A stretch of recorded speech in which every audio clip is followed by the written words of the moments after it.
ఋగ్వేద మండలం 8 సూక్తం 98 మంత్రం 11. నీవే తల్లివి తండ్రివి. ఓం త్వం హిన పితా వసో త్వం మాతా శతక్రతో బభూవిథ ఆధాతే సుమ్నమీమహే. దీని పదార్థము వసో అందరి తండ్రివి, అందరినీ నివసింపచేసే సర్వవ్యాపక పరమేశ్వరుడివి. శతక్రతో అసంఖ్యాక సత్కార్యములను చేయి పరమేశ్వర.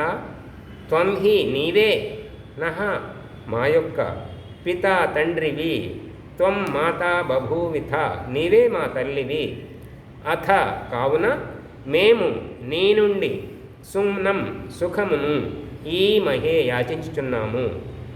తర్వాత దీని భావార్థము, ప్రపంచపు ఆస్తికులందరూ పరమాత్మను కేవలం తండ్రి అనే భావించుతున్నారు, కానీ వేదమే తల్లి అని కూడా భావించమని బోధించున్నది.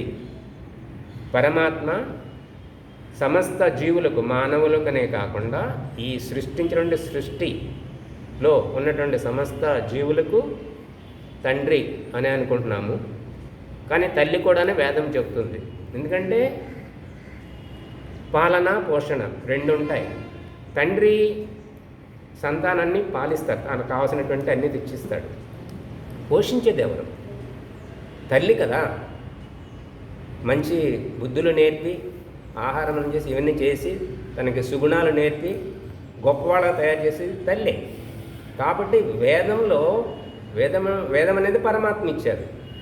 ఆయన జ్ఞానంతో మనం సదాచార సంపన్నమై తీర్చిదిద్దబడుతున్నాం. కాబట్టి ఆ వేద మంత్రాల ద్వారా ఆయన తల్లి, ఈ సమస్త పదార్థాలను ఇవ్వటం ద్వారా ఆయన తండ్రి. కాబట్టి తల్లి తండ్రి ఆయనే. అందుకని ఈ మంత్రంలో చెప్పబడింది ఓం ఇతి శం.